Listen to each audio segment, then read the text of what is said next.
Bismillahirrahmanirrahim. Assalamualaikum warahmatullahi wabarakatuh. Perkenalkan, nama saya Zenri Anggianta HS dengan NIM 4522017, mahasiswa UIN Syekh Muhammad Jamil Jambek Bukit Tinggi dengan jurusan Akidah Filsafat Islam semester 3. Alhamdulillahirrabbilalamin. Allahumma sholli ala Sayyidina Muhammad wa ala ali Sayyidina Muhammad. Maksud dan tujuan saya membuat video ini yaitu ingin menyelesaikan tugas ujian akhir semester dengan mata kuliah filsafat alam, yang mana tugasnya yaitu mempresentasikan hasil bacaan dari buku yang berjudul Filsafat Alam untuk Pemula, yang mana pada bab 5 yaitu berjudul Tantangan Filsafat.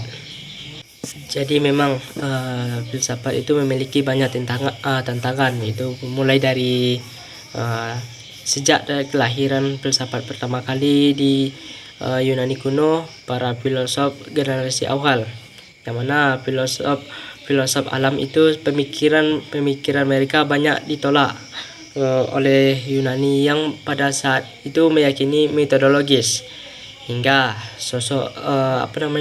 Sokrates yang dia terbunuh karena pemikiran filsafatnya. Kemudian Plato, Aristoteles, bahkan di abad pertengahan filsafat pun masih terkungkung oleh dogma agama, yang mana jadi intinya banyak tantangan filsafat itu. Jadi di sini tantangan filsafat yang saya maksud adalah ketika munculnya sains pada abad modern. Kita akan mulai dari pemikiran seorang tokoh yang bernama Immanuel Kant.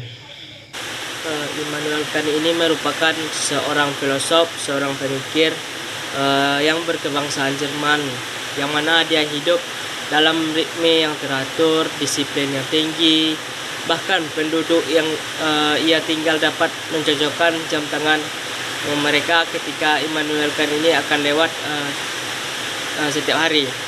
Karena itu Immanuel Kant ini merasa tidak ada yang cocok di dalam hidupnya, hanya mengulang-ulang aktivitas yang sama setiap hari.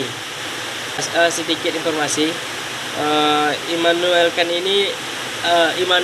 ini lahir pada tahun 1724 Masehi di Königsberg, Prusia Timur, atau tepatnya sekarang yaitu Jerman.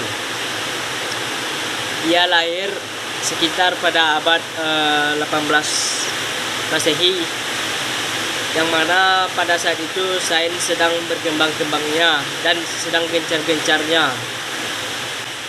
Karena Immanuel Kant ini merasa dirinya tidak cocok dalam hidupnya, yang mana hanya mengulang-ulang aktivitas yang sama pada setiap hari. Lalu Immanuel Kant ini membaca buku, yaitu buku filsafat.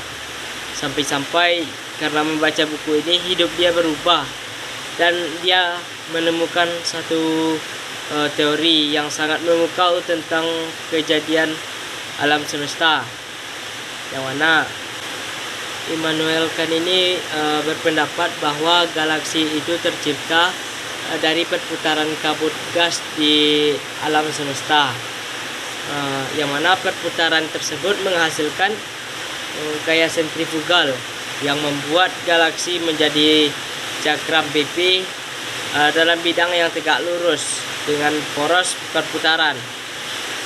Yang mana gaya sentrifugal itu seperti suatu benda memutar menjauhi titik pusat putaran.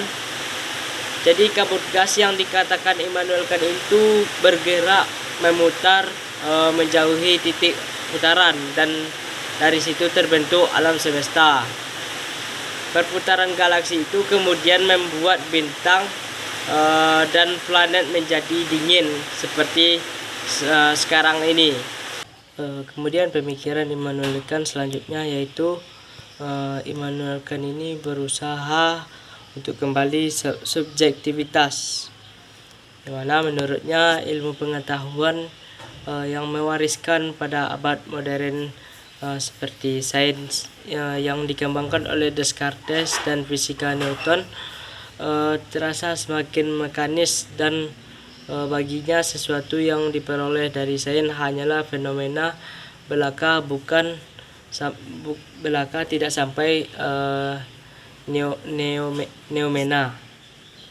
Maksudnya yaitu Immanuel Kant ini mengatakan bahwa ilmu pengetahuan yang dihasilkan oleh sains hanyalah terbatas kepada pengalaman empiris, tidak sampai kepada objek yang independen dan bebas dari indera manusia.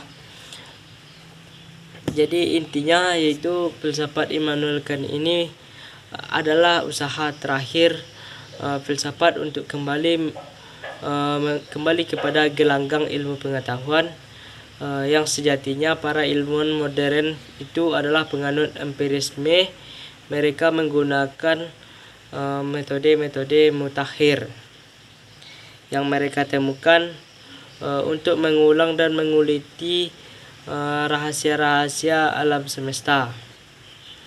Dan dari situ filsafat dan sains itu mulai memisahkan dirinya masing-masing.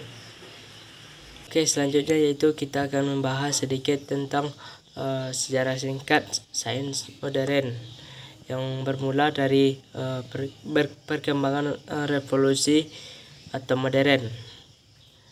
Sebelumnya teori Empedokles dan Aristoteles yang mengatakan bahwa alam ini terbentuk atas 4 unsur, yaitu air, udara, tanah, dan api. Teori tersebut pada abad ke-18 Masehi terbantahkan dengan kehadiran oleh Robert Koyrlauren, kemudian seperti Joseph Louis dan teman-teman para ilmuwan tersebut. Mereka menemukan bahwa dalam udara itu masih ada unsur-unsur lain. Mereka menemukan bahwa udara terbentuk atas 2 unsur, yaitu nitrogen dan oksigen. Kemudian ada juga yang mengatakan air itu berasal dari hidrogen dan oksigen. Jadi 4 unsur dasar yang dikatakan oleh Aristoteles dan Empedokles itu tidak bisa dikatakan sebagai unsur dasar pembentuk alam semesta. Jadi para ilmuwan modern tersebut berkesimpulan bahwa menjadi unsur dasar alam itu seharusnya sesuatu yang tidak bisa diuraikan dan tidak bisa dipecahkan.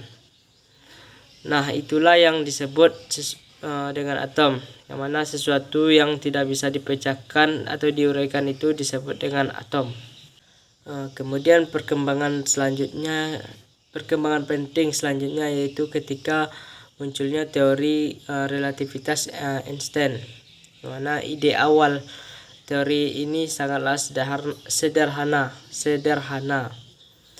Apakah hukum fisika masih berlaku ketika suatu benda itu bergerak relatif satu sama lain? Bagi Newton, hukum fisika itu masih berlaku jika suatu benda itu tetap, karena seluruh gerak adalah sama dengan kerangka yang absolut, ruang dan waktu. Tetapi bagi Einstein, hal tersebut adalah kelemahan. Setelah diobservasi, Einstein menemukan bahwa teori mekanikanya Newton ini tidak berlaku pada cahaya, karena kecepatan cahaya bagi Einstein dalam ruang hampa adalah sama, apapun ketika kecepatan dan sumber cahayanya.